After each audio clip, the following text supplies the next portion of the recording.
Hello, everyone. I'm Hannah, and today I'll be presenting on a critique of positive psychology as someone who deeply values it, someone who promotes strength-based approaches in both clinical and educational settings. But I've also seen how those same strengths can be used to bypass pain rather than process it. This presentation explores what gets lost when positivity is overemphasized and how overused strengths can quietly block healing, connection, and emotional truth. I'll also offer reflections on how we might teach, research, and practice in ways that are more culturally humble, embodied, and relational. We'll start with foundations, explore the intersection of theory and where the intersecting gap lies, and end with implications for counseling and pedagogy and practice. Positive psychology emerged to counterbalance psychology's focus on pathology, asking not just what's wrong, but also what's right. It brought needed attention and language to flourishing and well-being.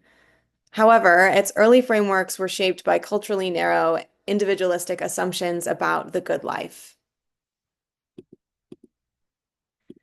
Over time, especially in pop culture, the field's language has often idealized positivity, promoting narratives of quick fixes and at times silencing discomfort.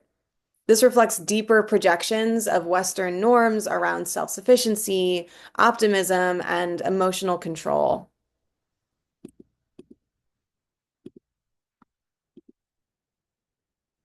For many people, this ideal of positivity becomes something they feel they have to live up to, even when they're in pain. The result isn't encouragement, it's pressure, and that pressure can quietly disconnect us from what's real. This concept is generally referred to as toxic positivity. Toxic positivity is when positivity becomes a mandate, an internalized ideal that bypasses pain. Wyatt explored the unintended consequences of toxic positivity, and the research highlights the cost: increased stress, reduced resilience, and a disconnection from self and others. To be clear, this is not a critique of positivity. I love to be positive. It's a critique of imbalance, of what happens when we suppress the messy in favor of the performance of good, the identification with the good over the lived experience in ourselves, in our clients, and in our counselor training programs. This concept parallels what John Welwood termed spiritual bypass, using spiritual or moral ideals to avoid unresolved emotional wounds.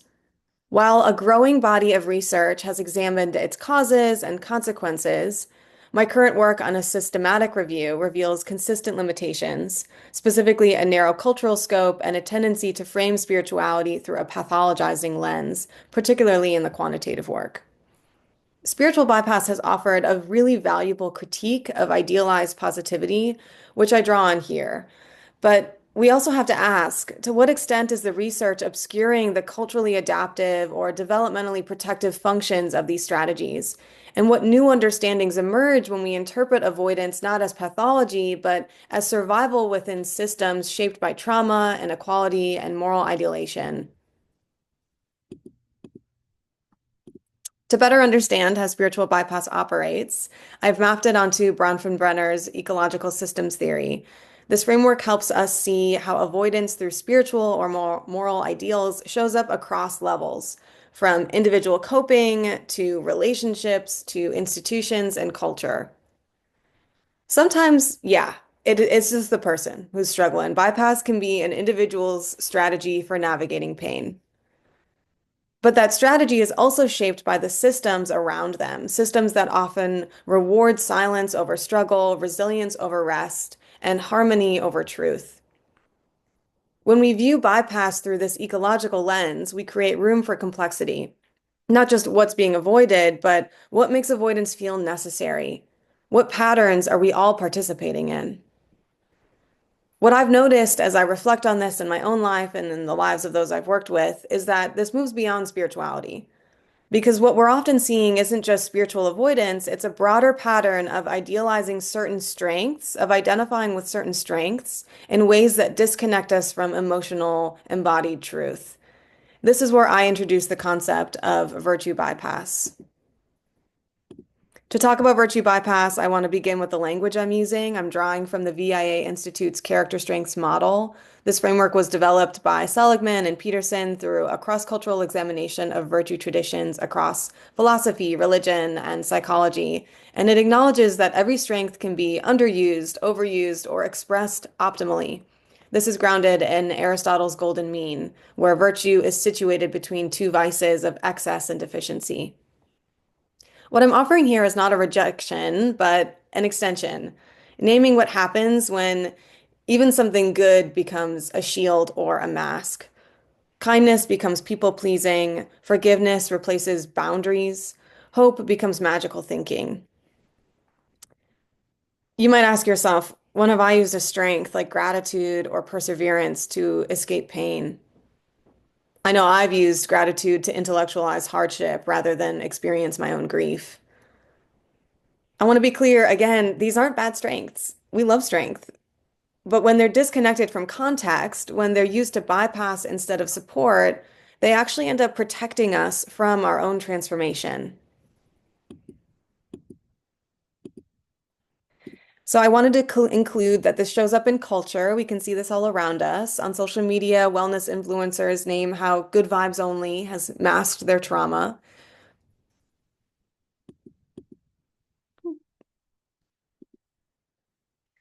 And in pop culture, characters like Ruby Frankie, the couple in Nine Perfect Strangers, or the mother and daughter in The Summer I Turned Pretty show how the performance of a strength can result in unprocessed physical and emotional issues that have complications for our relationships and at times lead to resentment and isolation. I include a slide at the very end of this where you can find the clips to these videos.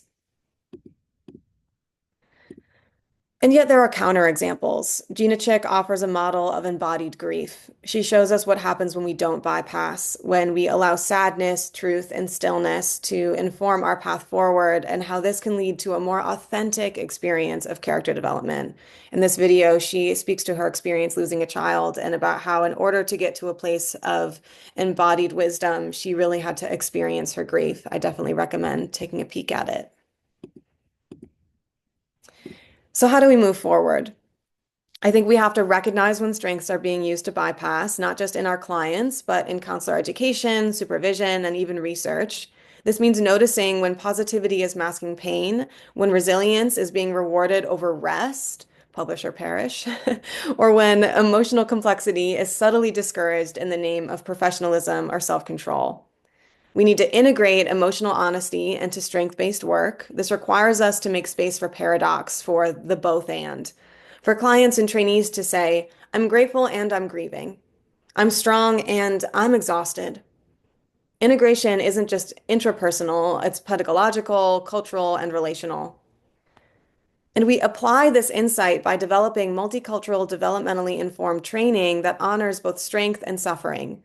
This includes creating tools like a virtue bypass assessment and revising curricula to teach counselors to be curious and humble about how cultural narratives around goodness, identity, and emotional expression shape both healing and avoidance. Virtue bypass invites us to approach strength with cultural humility, developmental nuance, and a deep respect for the protective strategies people have used to survive. Virtue bypass is not a rejection of strength. It's a call to balance. It invites us to notice when strength becomes silence, when virtue becomes performance, and when emotional honesty gets lost in the pursuit and the performance of goodness. If positive psychology is to stay trustworthy, in counseling and in relevant training, it must evolve to hold both pain and possibility. The work ahead is not to discard strengths, but to teach, research, and live them in a way that is more complex, that is more culturally curious and humble, and in a way that acknowledges our humanity.